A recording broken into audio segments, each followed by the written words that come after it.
Assalamualaikum warahmatullahi wabarakatuh. Alhamdulillah pada kesempatan ini kita bisa bertemu lagi meskipun dalam bentuk on air, tetapi tidak mengurangi kualitas dari proses belajar mengajar, karena memang berbeda dengan kalau kita sekedar untuk menerima materi, karena penjelasan itu tidak terjadi.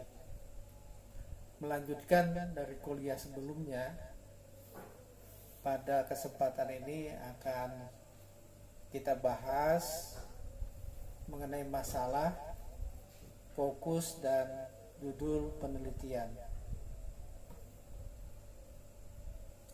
Jadi kita seringkali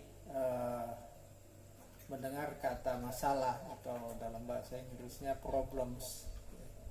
Kita sangat akrab sebetulnya dengan kata-kata itu, tapi banyak di antara kita itu ketika diminta untuk membuat sebuah permasalahan penelitian itu mengalami kesulitan. Jadi seringkali yang dianggap sebagai permasalahan penelitian itu adalah judul penelitian, padahal itu jauh berbeda antara permasalahan penelitian itu dengan judul penelitian. Jadi sebetulnya masalah itu adalah penyimpangan dari apa yang seharusnya terjadi dengan yang terjadi. Penyimpangan antara teori dengan praktek. Penyimpangan aturan dengan pelaksanaan. Penyimpangan antara pengalaman dengan yang terjadi sekarang. Jadi masalah merupakan kesenjangan antara yang diharapkan dengan yang terjadi. Jadi kalau kita lihat dalam grafis seperti itulah ya. Jadi sudut di antara dua garis itu merupakan masalah. Ya. Nah sekarang secara definitif sebetulnya masalah itu bisa dibedakan ya, antara masalah empiris, masalah research, ya, dan masalah teoritis. Nah, dalam jenjang pendidikan yang paling tinggi, yakni S3, maka ketiga permasalahan ini itu harus ada di dalam proposal penelitian. Namun pada jenjang S1 dan S2 itu biasanya hanya sampai pada empiris problem dan research problem ya. Jadi kalau empiris problem itu adalah kita mencoba untuk menguraikan ya, hal-hal yang terjadi, hal-hal yang kita amati ya, yang itu kita lihat memiliki masalah. Apakah itu dilihat dari keharusan, apakah kita lihat dari teori yang kita ketahui, apakah menyimpang dari norma ya. Nah kalau hal ini kita narasikan, kita ceritakan ya, itu akan menjadi yang disebut dengan permasalahan. Nah jika ya, dari sekian banyak permasalahan yang kita angkat itu, kemudian kita ambil umpamanya 2 diantaranya atau 3 atau lebih ya, itu menjadi rumusan masalah. Itu menjadi rumusan masalah. Nah kemudian rumusan masalah itu tadi, kalau kata tanyanya kita hilangkan, maka dia akan menjadi tujuan penelitian. Ya. Nah kemudian kalau tujuan penelitian ini kita kaitkan dengan kegunaan dari segi ilmu pengetahuan, itu lalu menjadi manfaat teoritis. Kalau itu berguna bagi memecahkan masalah empiris di masyarakat, di lembaga dan sebagainya, itu lalu menjadi manfaat praktis.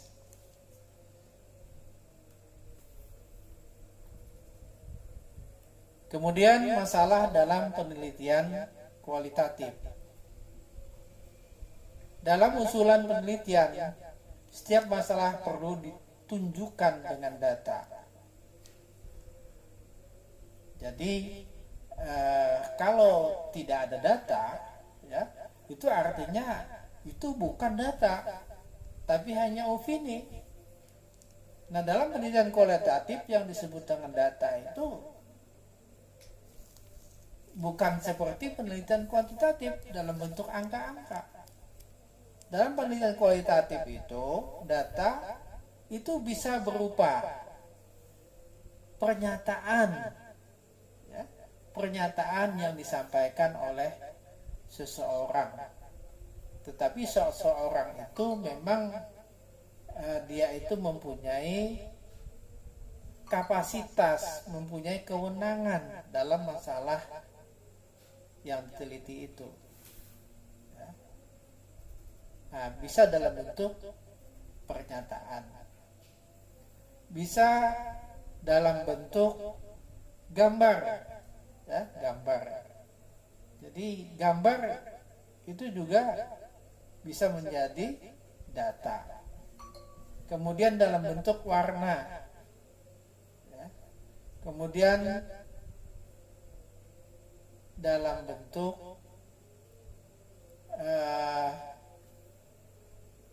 film, ya, film, video, ya.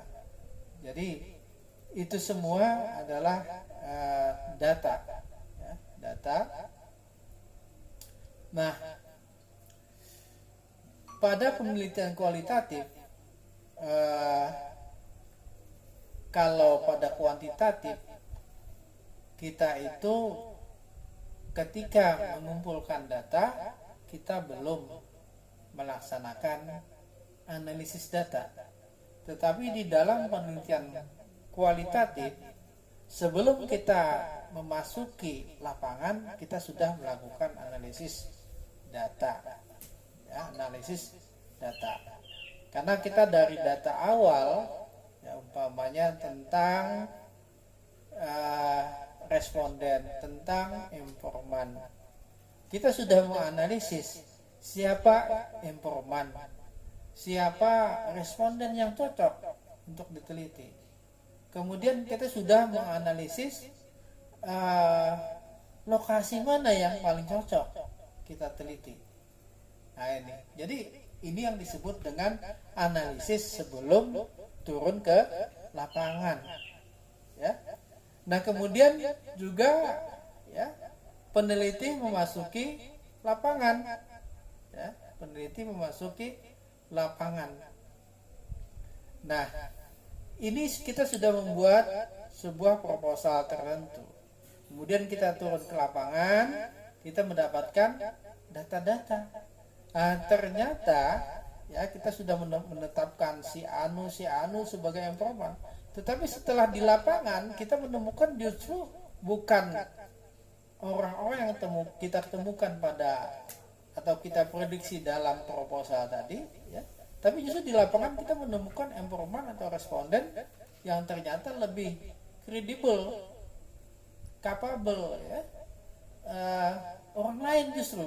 Nah oleh karena itu maka, ya, informannya bisa diganti, ya, sehingga di sini proposal yang, ya, yang muncul, ya, setelah penelitian itu berbeda, ya, dengan yang sebelum masuk ke lapangan. Jadi dalam penelitian kualitatif proposal itu bisa berubah, Berbeda dengan penelitian kuantitatif. Proposalnya relatif tetap tidak berubah. Ya. Nah, jadi dalam penelitian kualitatif itu hal biasa jika ya, proposal penelitian itu bisa berubah-ubah. Nah, kemudian fokus penelitian. Ya. Saya sudah katakan tadi, dari segala permasalahan yang kita bahas, ya, dari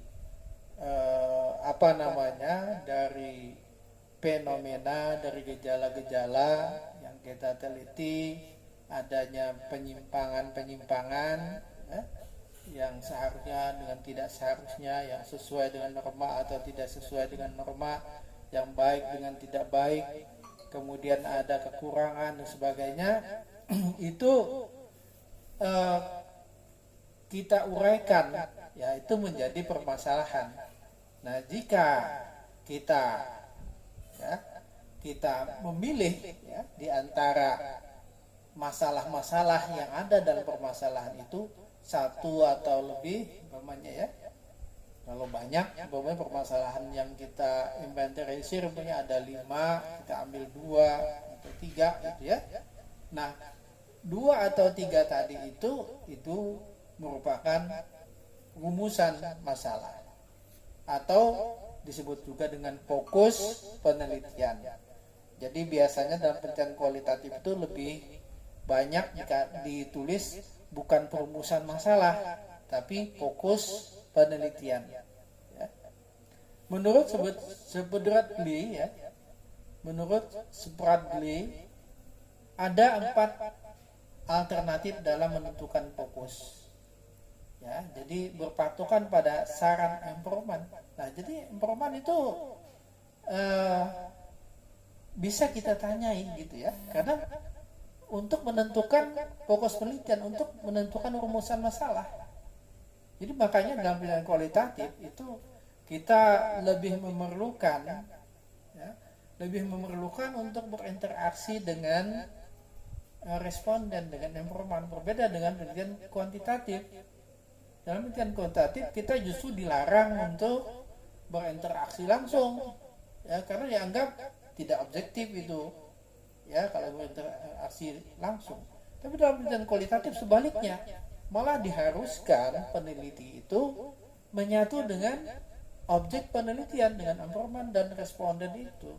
Kenapa? Untuk mendapatkan raport, ya, untuk mendapatkan raport. Apa itu raport? Keakraban hubungan. Ya. Jadi makin raportnya makin bagus, kedekatannya makin bagus, keintimannya makin bagus, maka ketepatan peneliti dalam menentukan ya gejala yang diteliti itu lebih mendekati seperti yang diapresiasi, seperti yang dievaluasi oleh informan atau responden. Nah, kemudian berdasarkan domain-domain tertentu, ya, atau berdasarkan domain-domain tertentu. Dia artinya kita menentukan fokus penelitian itu berdasarkan lingkup-lingkup, ya. Jadi kita dari lingkup yang besar kemudian kita rinci, gitu ya, kemudian dari beberapa rincian tadi kita ambil beberapa. Nah, itulah yang kemudian menjadi fokus penelitian. Kemudian yang selanjutnya berdasarkan nilai temuan pengembangan ilmu pengetahuan dan teknologinya. Nah, jadi bisa juga berdasarkan nilai temuan. Jadi apa yang ingin kita temukan dalam penelitian itu atau dalam pengembangan ilmu pengetahuan itu. Nah, kita akan fokus ke situ. Jadi yang lain tidak. Jadi umpamanya dalam penelitian itu kita ingin merekomendasikan sebuah bentuk penanganan pengemis umpamanya, ya, berdasarkan penyedekah umpamanya. Nah ini, ya. Nah jadi kita fokus ke sana aja. Kita memfokuskan kepada ingin menemukan rekomendasi itu, ya, model itu. Ya. Kemudian selanjutnya berdasarkan teori-teori yang ada. Ya. Jadi kita salah satu kegunaan teori itu memang adalah untuk memfokuskan. Karena teori itu kan sifatnya dia menghubungkan ya antara beberapa konsep, beberapa variabel, beberapa konstruk ya. Nah, tadi dengan dia menghubungkan, mengkorelasikan seperti itu untuk suatu tujuan atau aplikasi tertentu, maka dengan sendirinya penelitian itu terfokus ya pada tujuan itu, pada variabel-variabel tertentu dan pada konsep-konsep tertentu saja. Next. Bentuk perumusan masalah. Saya kira ini mudah sulit gitu ya. Karena biasanya kita itu tidak mengetahui konsepnya gitu ya. Kita merumuskan saja. Kita tidak tahu ini rumusan macam apa, deskriptifkah, komparatifkah, atau asosiatifkah. Kita tidak peduli itu. Biasanya kita hanya dengan intuitif gitu ya. Jadi sebetulnya ini susah-susah sulit gitu. Tetapi rumusan masalah itu akan menentukan ya tujuan penelitian, manfaat penelitian, kemudian juga menentukan teknik pengumpulan data yang kita akan pakai, menentukan teori apa yang kita pakai. Jadi itu yang saya katakan gampang-gampang sulit. Gampangnya itu tadi secara intuitif kita bisa aja menentukan ya. Tetapi ternyata gitu ya, ketidaktepatan dalam menentukan ini sulitnya gitu ya. Itu akan menimbulkan kesalahan dalam penentuan tujuan, manfaat, teori yang dipakai, kemudian teknik pengumpulan datanya. Nah itu.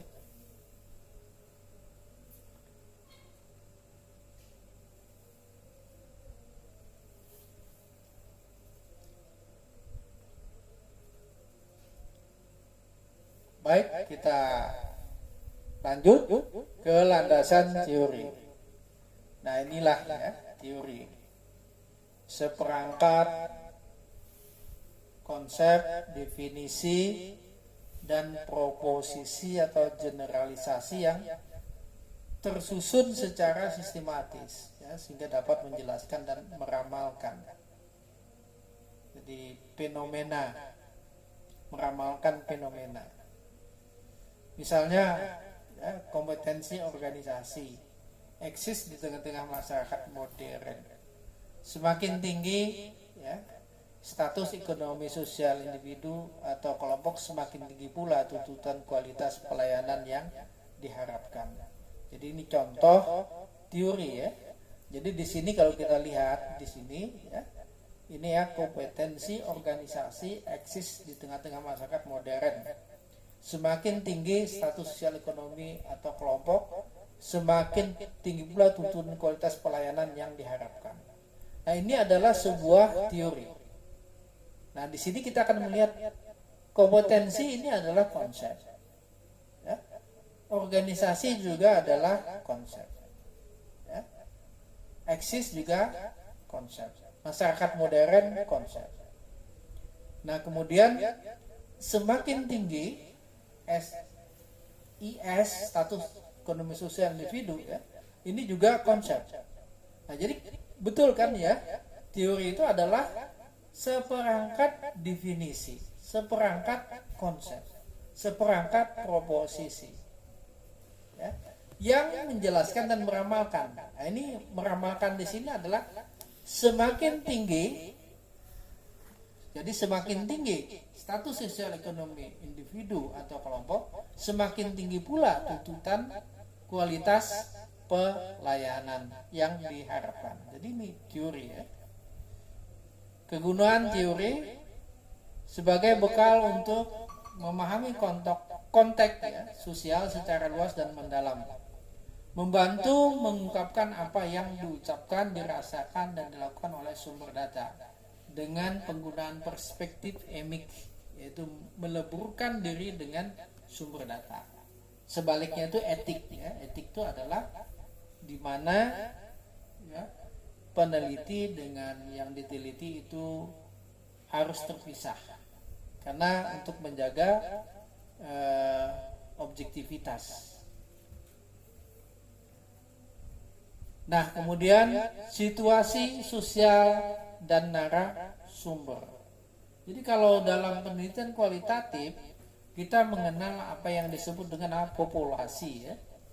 Kita mengenal apa yang disebut dengan sampel, ya. Dalam penelitian kualitatif kita tidak mengenal itu, ya.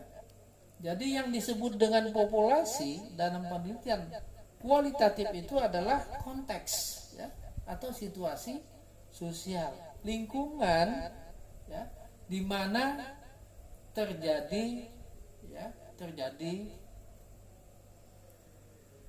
gejala itu, lingkungan di mana terjadi fenomena itu. Dan lingkungan di sini adalah lingkungan sosial. Lingkungan sosial itu adalah interaksi sekelompok manusia, ya. Jadi lingkungan sosial itu seperti organisasi, itu lingkungan sosial. Pasar itu lingkungan sosial. Beda dengan lingkungan alam. Lingkungan alam itu seperti rumah, namanya, ya. Rumah dalam artian fisik, nah itu lingkungan alam. Hutan, ya, itu lingkungan dalam artian fisik. Beda, ya. Lingkungan alam itu tidak bereaksi, tapi kalau lingkungan sosial itu akan bereaksi. Maka oleh karena itu penting bagi seorang peneliti sosial itu untuk memahami situasi, memahami lingkungan sosial itu, ya, memahami populasi, ya. Sama pentingnya dengan memahami populasi dalam penelitian kuantitatif, ya.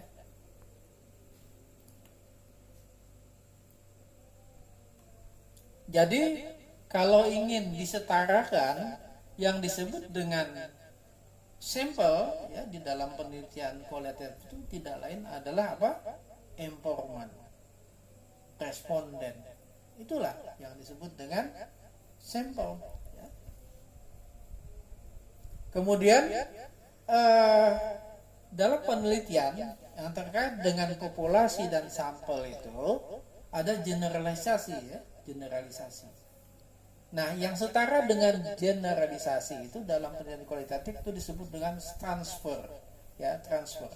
Apa itu transfer? Adalah penerapan ke tempat lain hasil penelitian, ya, apabila tempat itu memiliki kemiripan atau kesamaan dengan tempat yang diteliti. Oke, next. Teknik pengambilan narasumber.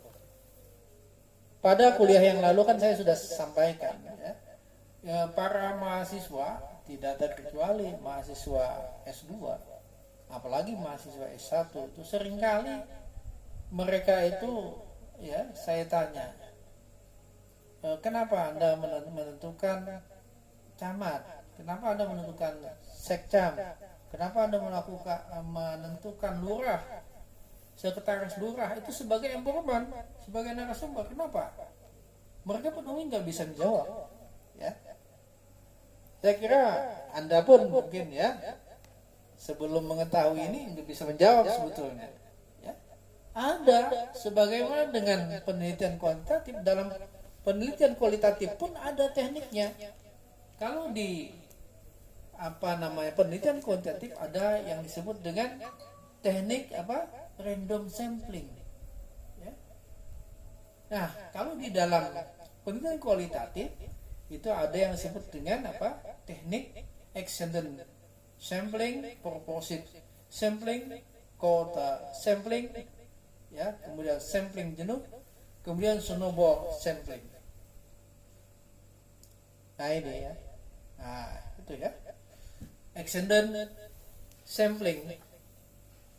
Nah ini pengambilan narasumber asal ambil atau asal pilih, tetapi narasumber tersebut memang telah mengamati objek ya.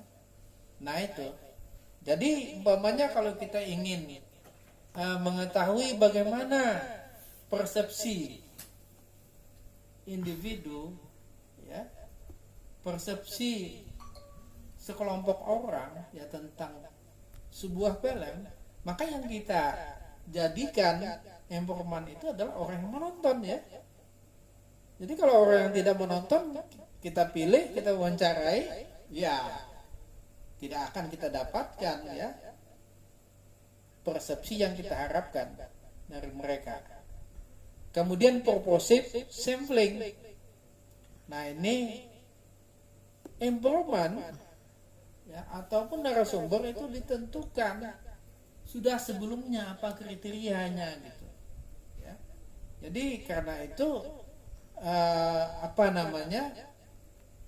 kita memilih camat, memilih sekretaris camat sebagai narasumber, sebagai responden, sebagai informan itu bukan karena kita menduga gitu ya, menduga dia lebih mengetahui dengan masalah kita itu, tetapi kita memang yakin dia itu mengetahui dengan masalah yang kita teliti. Kita bisa cocokkan dengan topoksinya masing-masing ya, topoksinya masing-masing, tugas pokoknya masing-masing ya. Dari tugas pokok itu kita akan bisa mengasumsikan bahwa dia mengetahui ya dengan masalah kita itu. Nah itu, jadi ada alasannya itu kalau purposive sampling. Kemudian cohort sampling ya. Ini pengambilan narasumber yang dianggap mengetahui masalah penelitian dengan jumlah yang sudah ditentukan sebelumnya ya. Jadi untuk mengetahui pendapat mahasiswa tentang dibolehkan atau tidaknya batu bara melalui jalan negara ditentukan ya, mahasiswa UNLAM 10 orang, STI ya, 5 orang, STINAS 3 orang dan seterusnya. Tapi ini pun sebetulnya tidak asal gitu ya, tidak asal saja gitu ya. Tapi kita akan melihat proporsinya ya. Jadi kenapa UNLAM itu 20, kenapa itu STI 5, kemudian STINAS 3 orang, itu kita melihat proporsinya ya, melihat proporsinya ya, karena masih UNLAM itu paling banyak ya, maka dia juga paling banyak gitu ya. Kemudian sampel jenuh ya. Nah, pengambilan sampel jenuh itu dimulai dari seseorang, kemudian dilanjutkan kepada yang lain. Nah, jika ternyata ya, informasi atau data yang diperoleh tidak ada yang baru, maka penelitian itu di stop ya. Kemudian snowball sampling, ini dimulai dari seseorang yang diminta untuk menunjuk teman-temannya yang pantas untuk sebagai narasumber ya. Kemudian kawan-kawannya diminta juga untuk menunjuk kawan-kawan yang lain yang direkomendasikan mengetahui masalah itu ya. Nah, kemudian kita akan mengeksplor informasi atau data dari mereka ini ya.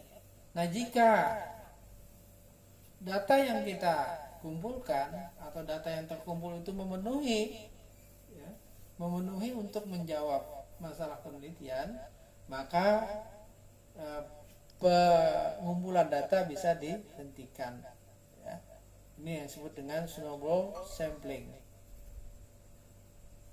Menurut Spradley ya, narasumber atau informan sebaiknya memenuhi kriteria sebagai berikut ya.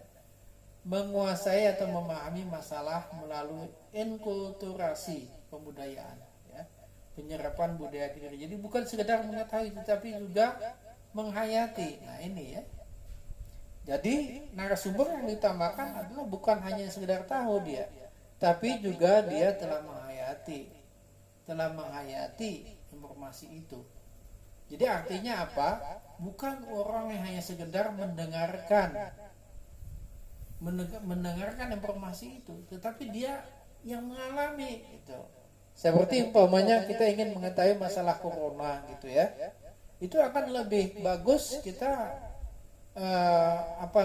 untuk mengetahui ya, untuk mengetahui data yang lebih berkualitas itu pada orang yang terkena corona itu, gejala-gejala kayak apa gitu ya. Ketimbang meskipun dia dokter tapi dia belum pernah ya mengalami, meskipun dia dokter ya. Sebab kalau orang yang mengalami itu dia merasakan dan dia betul-betul tahu kapan dia kena dan sebagainya. Nah, jadi makin orang itu menghayati terhadap kejadian yang menimpanya, itu makin orang itu berpotensi besar untuk menjadi informan. Kemudian tergolong masih sedang berkecimpung atau terlibat pada kegiatan yang diteliti. Ya, seperti camat tadi itu orang yang terlibat. Sekretaris camat orang yang masih terlibat di dalam tugas-tugas itu yang kaitannya dengan penelitian kita. Kemudian mereka yang punya waktu. Nah, seringkali ini ya ada mahasiswa yang idealis gitu ya, dia meneliti tentang umpamanya tentang konsep diri seorang bintang iklan gitu ya, tentang dirinya terkait dengan produk gitu ya, dia ingin itu ya. Jadi konsep dari seseorang bintang iklan gitu ya terhadap iklan yang diperankannya gitu ya. Nah, dia ingin meneliti itu. Terus saya tanya, ini siapa informannya? Aktris itu. Jadi saya bilang, bisa nggak kamu menemui dia? Kamu ingin ketemu aja 3 bulan, 4 bulan belum tentu bisa ketemu. Kemudian mau nggak dia berwaktu dengan kamu? Padahal waktu dia kan sangat berharga. Waktu dia sejam berapa? Mungkin ratusan juta.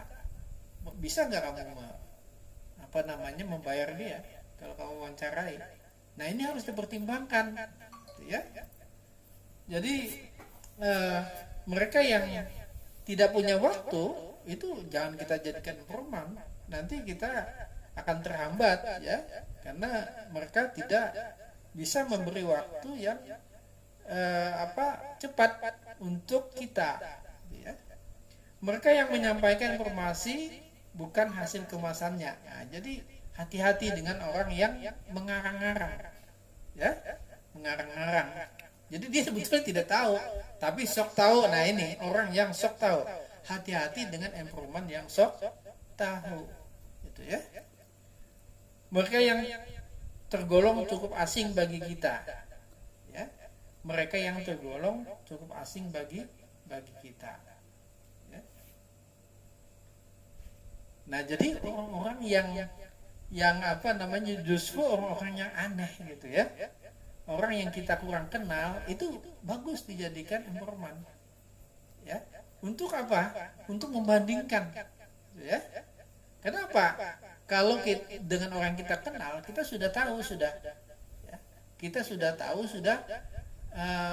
kebatinannya. Tapi dengan orang yang asing, kita belum tahu kebatinannya. Kita tidak tahu perspektifnya. Sehingga barangkali kita akan menemukan sudut-sudut pandang yang sangat berbeda dengan orang-orang yang kita kenal sebelumnya gitu.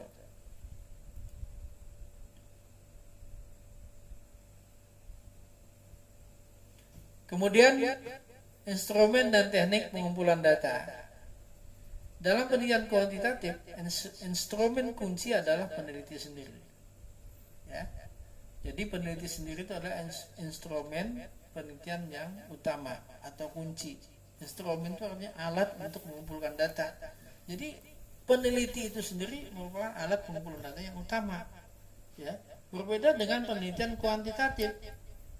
Alat pengumpul data utama adalah kuesioner. Ya, daftar pertanyaan itu yang menjadi alat pengumpul data yang utama.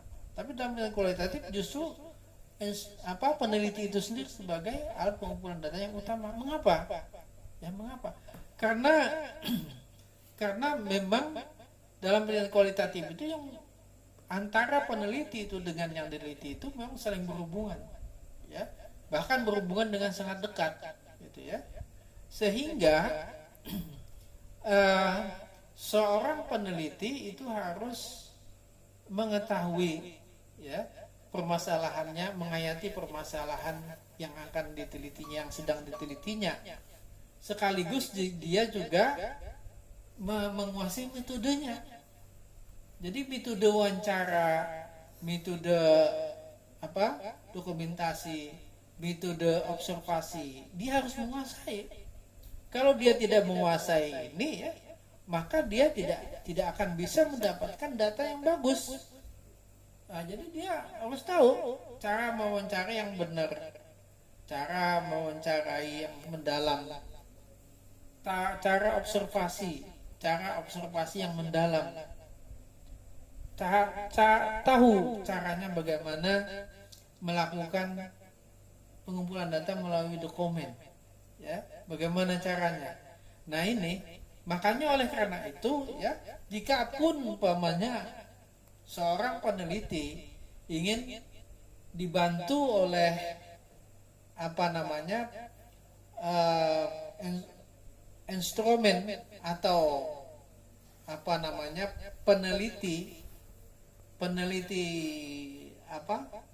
peneliti tambahan, gitu ya, maka dia harus melatih, ya, melatih peneliti itu, ya. Pertama dia harus bisa menjelaskan, ya, permasalahan itu dengan baik dan paham, ya, peneliti tambahan tadi itu.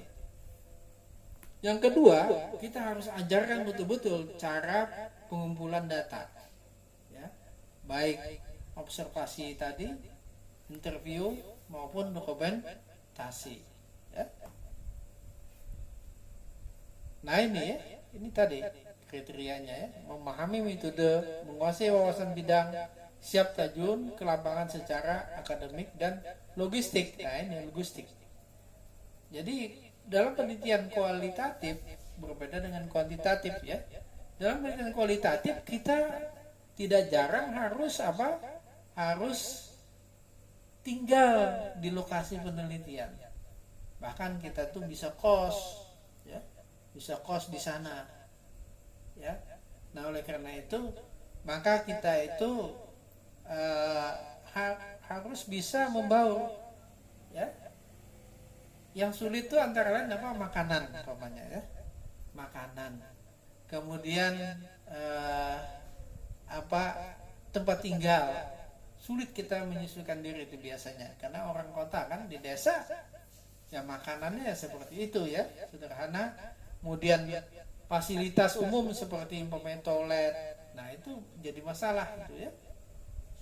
Jadi fasilitas sangat sederhana, ya. Jadi kita harus mampu menyesuaikan, ya, kecuali kita mau membangun WC sendiri, gitu ya. Nah, itu kan jadi menambah biaya yang lebih besar lagi kan. Nah itu. Nah ini, jadi Nasution itu memberikan ciri-ciri instrumen penelitian yang mempunyai ciri-ciri yang baik, peka dan dapat bereaksi terhadap stimulus dan dapat membedakan mana yang diperkirakan bermakna atau tidak. Nah ini, ya, nah, seterusnya ini, nah ini Nasution, ya. Nah inilah kriteria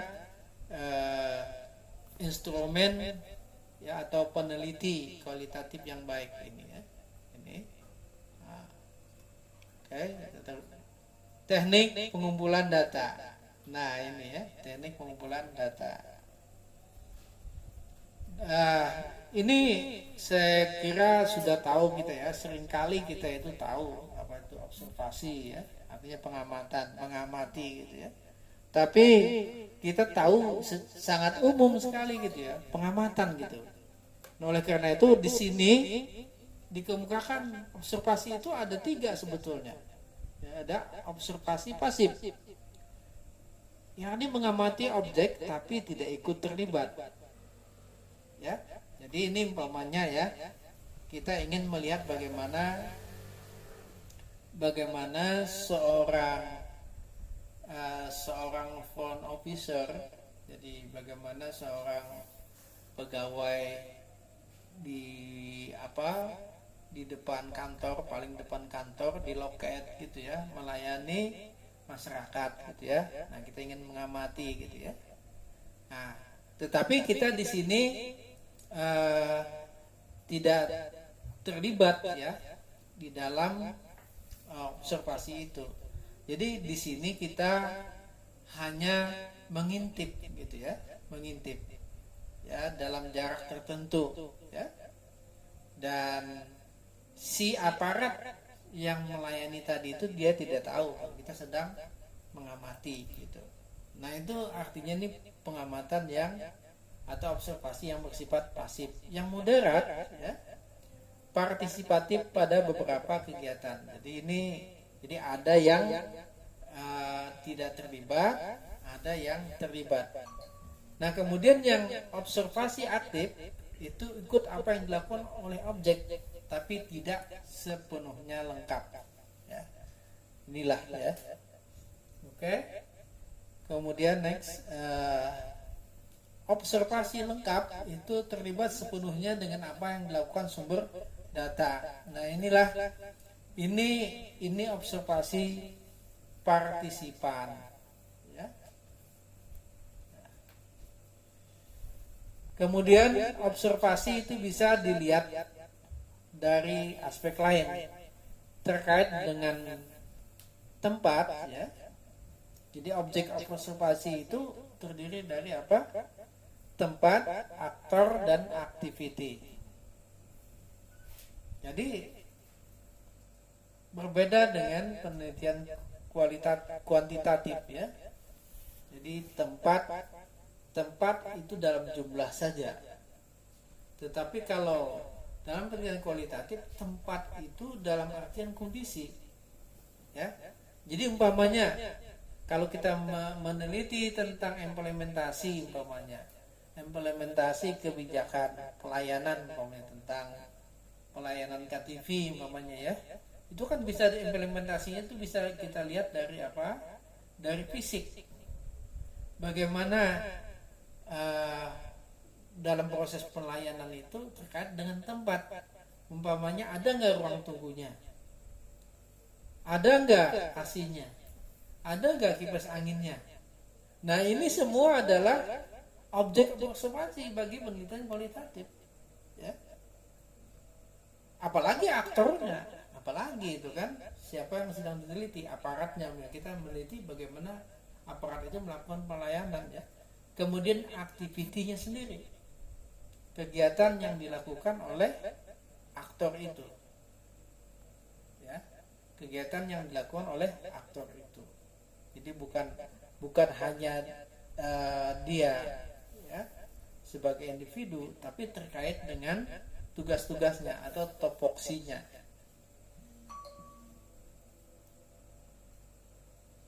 Tahapan observasi ya, ada deskripsi, melakukan penjelajahan umum menyeluruh ya, melakukan deskripsi terhadap semua yang dilihat, yang dirasakan, sehingga menghasilkan kesimpulan yang pertama ya. Tahapan observasi itu begitu. Nah, ini yang seringkali tidak dipahami ya. Jadi banyak sekali hasil penelitian ya S1, S2 gitu ya, gambar itu dia katakan sebagai hasil observasi ya, gambar. Jadi gambar itu dikatakan sebagai hasil observasi. Bukan saya, itu hanya penunjang saja ya. Yang merupakan hasil observasi itu adalah apa? Deskripsi nih ya. Nah, ini deskripsi terhadap semua yang dilihat.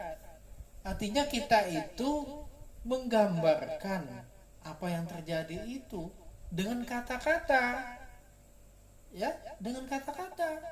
Seperti seorang pelukis ya, yang melukis gunung ya, dia itu ya menuturkan, menarasikan, menceritakan gunung itu dalam bentuk apa? Gambar. Nah, kalau seorang peneliti kualitatif menggambarkan gunung itu dalam kata-kata ya, gunung itu ya, tidak seberapa tinggi, ya, ditumbuhi dengan semak-semak, kelihatan dari jauh menghijau, kemudian di kaki gunungnya ada sawah-sawah. Itu deskripsi, itu yang namanya deskripsi hasil observasi. Nah kemudian itu bisa didukung dengan gambar tadi, kita potret gunungnya, nah seperti yang terlihat pada gambar berikut. Nah itu jadi gambar itu hanya pendukung observasi saja, ya, bukan data observasi, bukan. Data observasi itu adalah apa yang kita tuturkan, apa yang kita ceritakan dari apa yang kita lihat itu. Itulah yang disebut dengan data observasi. Kemudian tahapan terfokus, ya, observasi dipersempit untuk difokuskan pada aspek tertentu. Jadi observasi itu ada tahapannya juga, tahap deskripsi, tahap terfokus. Jadi ini yang pertama umum sekali.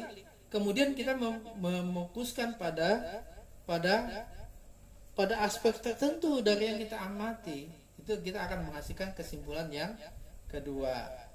Kemudian tahapan terseleksi. Nah ini sudah terfokus, tapi kemudian lalu dirinci, ya. Nah kemudian disinilah kemudian ditemukan hipotesis. Jadi hasil terakhir dari observasi itu adalah hipotesis. Apa hipotesis itu? Dugaan, ya, dugaan kita tentang hubungan antara konsep-konsep, antara unsur, antara variabel, ya, dikaitkan dengan arahan tertentu, ya, tujuan tertentu. Jadi sebetulnya hipotesis itu adalah prateori, ya, karena hipotesis itu apabila kita buktikan dia menjadi teori, ya. Nah kemudian ini ada wawancara. Jadi teknik pengumpulan data yang kedua adalah wawancara. Ini ada wawancara terstruktur, wawancara semi struktur, wawancara tak berstruktur. Nah ini saya kira banyak aja yang paham, gitu ya. Nah cuma mereka biasanya kurang paham bahwa untuk wawancara ini perlu juga panduan, ya, supaya dalam wawancara itu terarah sehingga data yang terkumpul itu betul-betul cocok dengan masalah yang kita teliti, ya. Kalau tidak ada panduannya, ya kita bisanya kadang-kadang diarahkan oleh apa yang diwawancarai. Jadi bukan kita yang mengarahkan, tapi kalau kita punya panduan, nah kita yang mengarahkan jalannya interview itu, ya. Nah jadi itu gunanya. Tapi jangan sampai yang disebut dengan panduan wawancara itu kuesioner, daftar pertanyaan. Bukan. Kalau daftar pertanyaan itu kan biasanya sudah ada pilihannya, ataupun kalau ada jawabannya juga, itu ya, jawabannya itu pendek, ya. Tapi kalau panduan wawancara itu cuma hanya apa, inti pertanyaan saja, inti pertanyaan, ya. Nah oleh karena itu bisa kita berimprovisasi, artinya kita bisa mengembangkan wawancara itu, ya, sesuai dengan kebutuhan kita. Artinya apa? Apakah data yang terkumpul itu sudah cukup atau belum? Ya kalau belum kita teruskan aja, ya, dengan pertanyaan-pertanyaan berikutnya. Nah ini langkah-langkah wawancara, ya. Nah, menetapkan siapa yang wawancarai, mengawali alur wawancara, melangsungkan wawancara, kemudian mengkonfirmasi, ya, kemudian menuliskan hasil wawancara, kemudian mengidentifikasi tindak lanjut hasil wawancara. Nah ini saya kira lebih teknis lagi, ya, jenis-jenis pertanyaannya bagaimana, kemudian alat-alat wawancara ini, ya, oke, dokumen. Nah, jadi kalau kita mengumpulkan teknik pengumpulan data dengan dokumen itu sumbernya adalah catatan ya, peristiwa yang sudah berlalu. Biasanya dalam bentuk tulisan ya. Dan biasanya ini pelengkap ya, pelengkap untuk data-data observasi dan data-data interview. Atau bisa juga biasanya data awal ya, untuk kita melanjutkan pada tahapan observasi dan tahapan interview. Nah, kemudian ini triangulasi ya. Triangulasi ini adalah teknik pengumpulan data yang menggabungkan beberapa teknik yang telah ada. Jadi ini menggabungkan teknik yang telah ada, yakni teknik observasi, teknik interview, dan teknik dokumentasi ya. Jadi ini juga triangulasi ini berguna juga untuk kita mengecek data, sehingga kalau kita melaksanakan triangulasi ini akan meningkatkan kredibilitas data, akan meningkatkan validitas data ya. Atau triangulasi sumber, apa itu? Itu teknik pengumpulan data dari sumber yang berbeda dengan teknik yang sama ya. Nah, kemudian ini ya,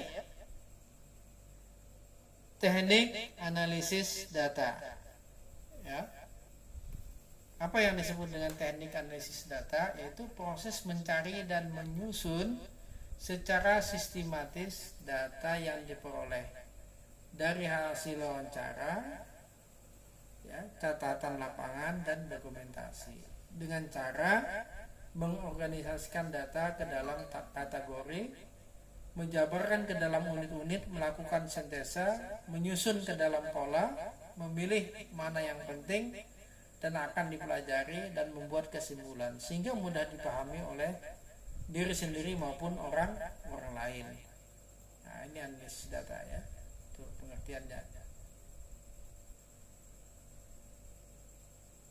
Tidak ada cara atau analisis data tertentu yang dapat diikuti untuk mengadakan analisis, sehingga setiap peneliti harus mencari sendiri metode yang dirasakan cocok untuk sifat penelitiannya. Karena itu bisa saja terjadi bahan yang sama bisa diklasifikasikan lain oleh peneliti yang berbeda.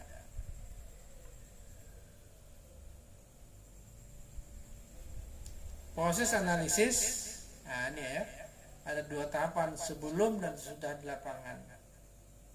Analisis sebelum di lapangan yaitu terhadap data hasil studi pendahuluan atau data sekunder dari hasil analisis data dapat ditentukan fokus penelitian yang bersifat sementara. Nah, jadi dari kita melakukan analisis terhadap data pendahuluan, itu kita bisa memfokuskan fokus penelitian sementara. Jadi pada fokusnya itu bisa berubah. Kemudian analisis selama di lapangan. Nah, ini menurut Mayer dan Aberman itu meliputi 3 ya. Jadi aktivitas mereduksi data, penyajian data, dan kesimpulan. Nah, ini reduksi data itu ya, merangkum, memilih hal-hal yang pokok, memfokuskan pada hal yang penting, dicari tema dan polanya. Data yang telah direduksi akan memberikan gambaran yang jelas dan memiliki nilai temuan dan pengembangan dengan ahli yang kompeten. Jadi di sini data yang kita kumpulkan melalui teknik tadi itu ya, itu kita coba cari benang merahnya. Cari benang merahnya atau polanya kita cari. Sehingga di situ berarti ada data-data inti dan data-data yang tidak penting yang kita buang ya. Hanya data-data yang penting yang kita pakai. Nah, itu disebut dengan reduksi data.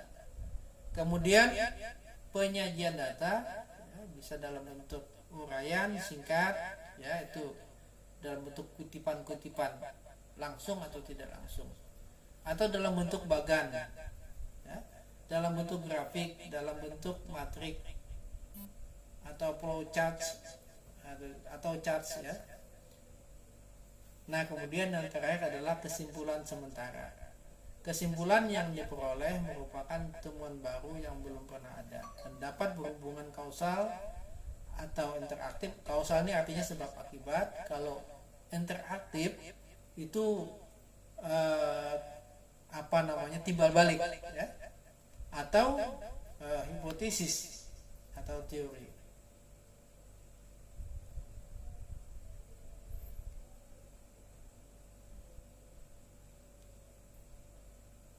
Lanjut, ya, kita lewati aja. Nah, ini ya. Nah, pengujian data dalam metode penelitian kualitatif, ya. Kualitas hasil penelitian itu di dalam penelitian kualitatif ditentukan oleh uji kredibilitas, uji transferabilitas, uji dependabilitas, uji konfirmabilitas, dan ya ada berapa? Ada 4, ya. Nah, uji kredibilitas itu ini, ya, sama dengan uji internal pada penelitian kuantitatif, yaitu derajat akurasi desain penelitian dengan hasil yang dicapai. Jadi yang dimaksud di sini itu adalah uji validitas internal. Jadi apakah alat yang kita pakai untuk mengukur itu memang mengukur yang mesti kita ukur. Jadi umpamanya kalau kita ingin mengukur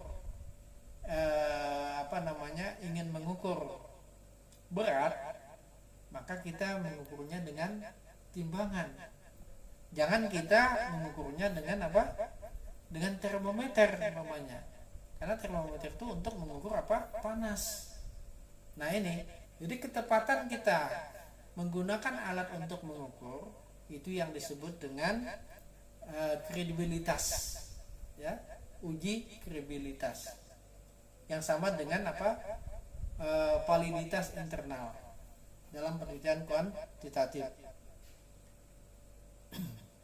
Kemudian perpanjangan pengamatan. Jadi kalau kita ragu, umpamanya data yang kita peroleh dari lapangan hasil wawancara, kita ragu, umpamanya semalam itu ini mengatakan apa yuk, semalam itu rasanya ini, rasanya itu. Nah, ini ragu kita, ya. Nah, kalau ragu seperti ini, kita turun lagi ke lapangan, ya. Kita tanyakan kepada informannya, kita tanyakan pada respondennya kembali. Nah, ini yang disebut dengan perpanjangan pengamatan. Meningkatkan ketekunan.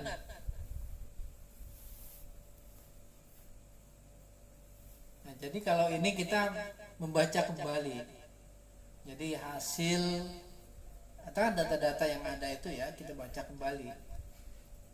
Jadi data-data yang terkumpul kan data-data dalam bentuk narasi, dalam bentuk deskripsi itu, ya, kita baca kembali, ya, kalau ada yang terlewat, ya. Nah, itu disebut dengan meningkatkan ketekunan. Menggunakan bahan referensi, ya.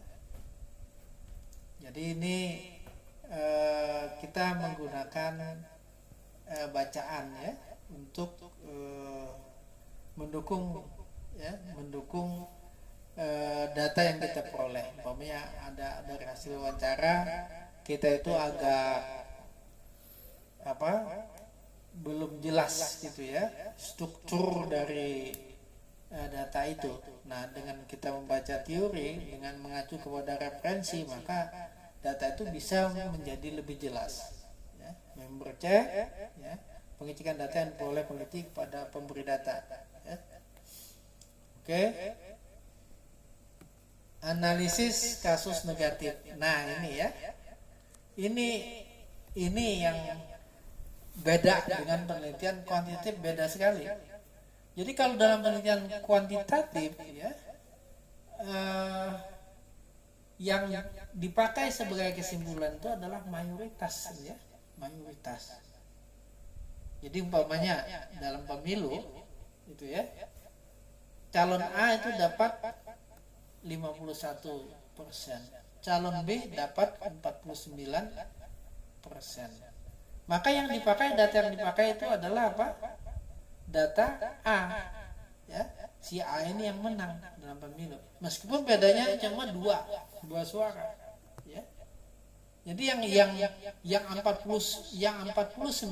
ini dibuang aja ya, seolah-olah tidak ada ya. Tapi di dalam penelitian kualitatif justru kalau umpamanya dalam 100 orang gitu ya, ada satu orang yang tidak setuju, maka justru yang satu orang ini yang kita kejar gitu ya. Dan bisa saja pendapat yang satu orang ini yang betul, yang 99 itu justru salah gitu ya, salah ya. Karena kan di dalam di dalam gejala kualitatif kan bisa aja kalau orang itu kan ditekan ya, banyak kentut itu harum gitu ya, ditekan ya, ini 99 orang dari 100 orang tuh disuruh mengatakan kentut itu harum, akhirnya yang satu orang ini kan bisa ikut ya. Nah itu, jadi mayoritas itu belum tentu yang benar. Yang benar tadi yang satu orang tadi kan. Nah makanya penelitian kualitatif yang satu orang ini justru menjadi fokus kita ya. Jadi ini dalam di contoh sini ya, data menunjukkan 99% mengatakan si A narkoba ya, tetapi ada satu orang yang mengatakan tidak. Maka peneliti harus menemukan kepastian apakah kelompok 1% itu adalah bukan pengedar ya. Kalau ternyata pengedar, maka koreksi satu orang itu dapat diabaikan ya. Kalau dia pengedar, maka yang benar adalah yang satu orang ini ya. Jadi kalau yang 99 orang itu mengatakan bahwa si A ini adalah narkoba, kemudian ada satu orang yang mengatakan si A itu bukan narkoba, dan diketahui bahwa yang 99 orang adalah pengedar ya, maka yang benar itu adalah yang satu orang. Tetapi kalau yang 99 orang itu bukan pengedar, nah, maka yang benar itu adalah yang 99 orang, yang satu orang itu adalah salah. Nah itu ya dalam penelitian kualitatif.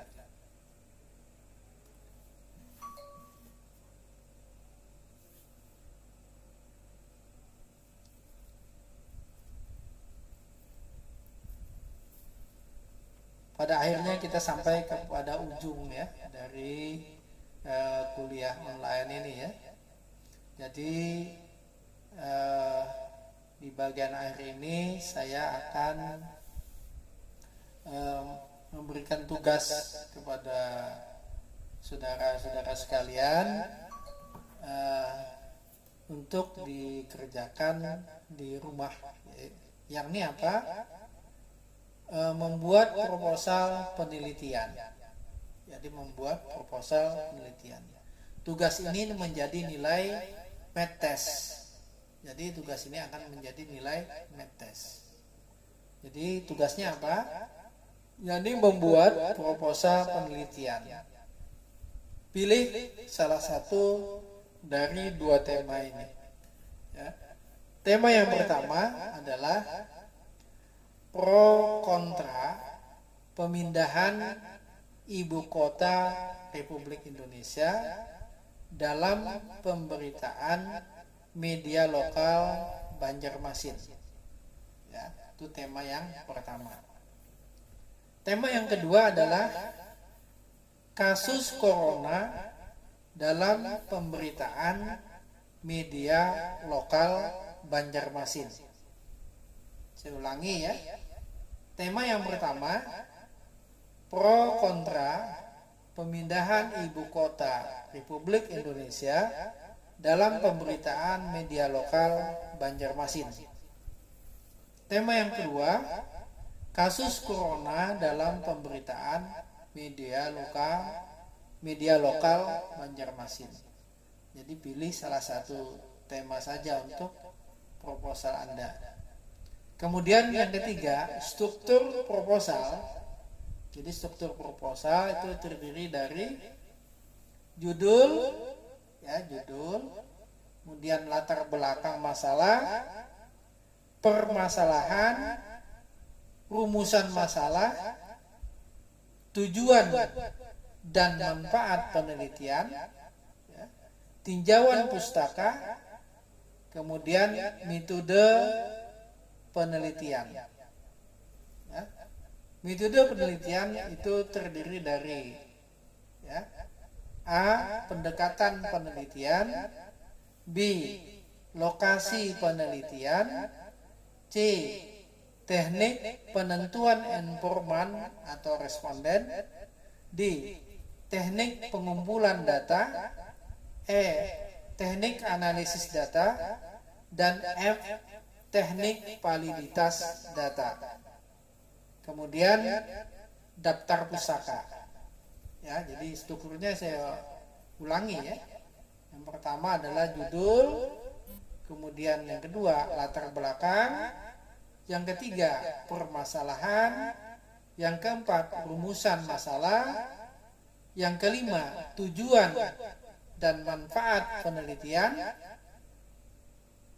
selanjutnya tinjauan pustaka, selanjutnya metode penelitian. Metode penelitian itu terdiri dari pendekatan penelitian, B. Lokasi penelitian, C. Teknik penentuan informan atau responden, D. Teknik pengumpulan data, E. Teknik analisis data, dan F. Validitas data. Kemudian daftar pustaka.